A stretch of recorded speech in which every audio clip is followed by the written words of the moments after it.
जय सिया राम, जय श्री कृष्णा, राधे राधे सभी भक्तों को। तो आइए आज सुनते हैं श्रीमद् भागवत गीता की 18वें अध्याय की पहली भाग, जो कि इस अध्याय में कुल 78 श्लोक है। इसलिए मैं इसे भी आप लोगों को अलग अलग भागों में सुनाऊंगा। और इस अध्याय को मोक्ष संन्यास योग के नाम से भी जानते हैं। तो आइए विलंब न करते हुए श्री वृंदावन बिहारी लाल जी के नाम लेकर के कथा को आरंभ करते हैं। और आप लोग ध्यानपूर्वक सुने, ताकि कथा सुनने मात्र से भगवान श्री कृष्ण और माँ राधा रानी जी की कृपा आपके ऊपर और आपके परिवार के ऊपर सदा बनी रहे और आपका जीवन सदा खुशहाल रहे, सदा स्वस्थ रहे। यही हमारी प्रभु से कामना है।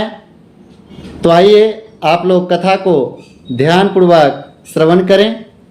अर्जुन पूछते हैं भगवान श्री कृष्ण से, हे महाबाहो, हे अंतर्यामी, हे वासुदेव, मैं संन्यास और त्याग के तत्व को अलग अलग जानना चाहता हूँ।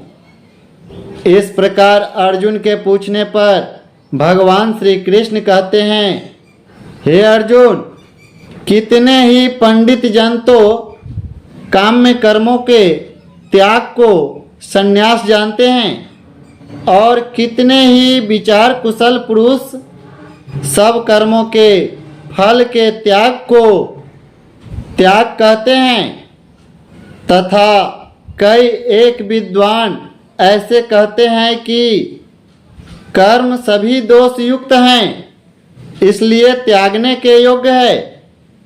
और दूसरे विद्वान ऐसे कहते हैं कि यज्ञ, दान और तप रूप कर्म त्यागने योग्य नहीं है।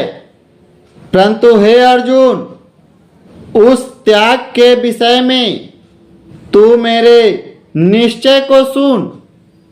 हे पुरुष श्रेष्ठ, वह त्याग सात्विक, राजस और तामस ऐसे तीनों प्रकार का ही कहा गया है, तथा यज्ञ, दान और तप रूप कर्म त्यागने के योग्य नहीं है। किंतु वह निसंदेह करना हमारा कर्तव्य है, क्योंकि यज्ञ, दान और तप यह तीनों ही बुद्धिमान पुरुषों को पवित्र करने वाले हैं।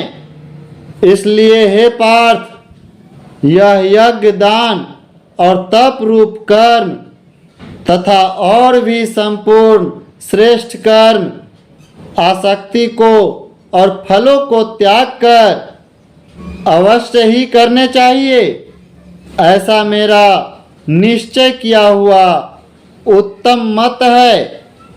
और हे अर्जुन, नियत कर्म का त्याग करना योग्य नहीं है, इसलिए मोह से उसका त्याग करना तामस त्याग कहा गया है।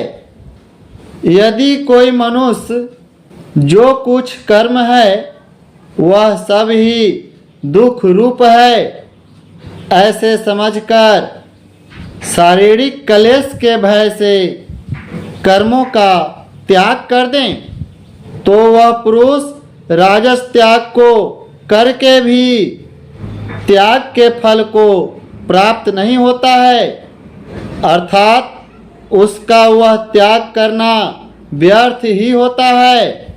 हे अर्जुन, कर्म करना कर्तव्य है, ऐसे समझकर ही जो शास्त्र विधि से नियत किया हुआ कर्तव्य कर्म के आसक्ति को और फल को त्याग किया जाता है, वह तो सात्विक त्याग माना गया है। अर्थात कर्तव्य कर्मों को स्वरूप से न त्याग कर उनमें जो आसक्ति और फल का त्यागना है, वही सात्विक त्याग माना गया है।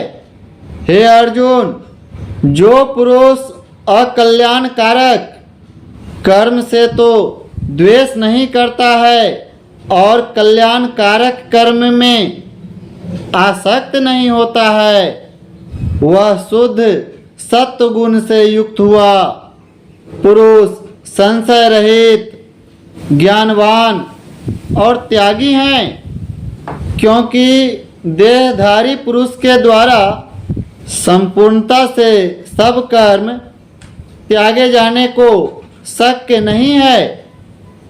इससे जो पुरुष कर्मों के फल का त्यागी हैं, वही त्यागी है ऐसे कहा जाता है।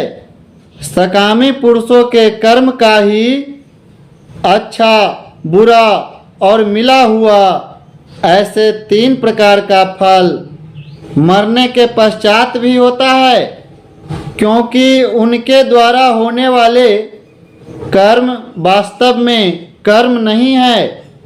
हे महाबाहो, संपूर्ण कर्मों के सिद्धि के लिए अर्थात संपूर्ण कर्मों के सिद्ध होने में यह 5 हेतु सांख्य सिद्धांत में कहे गए हैं, उनको भी तुम भली प्रकार से जानो।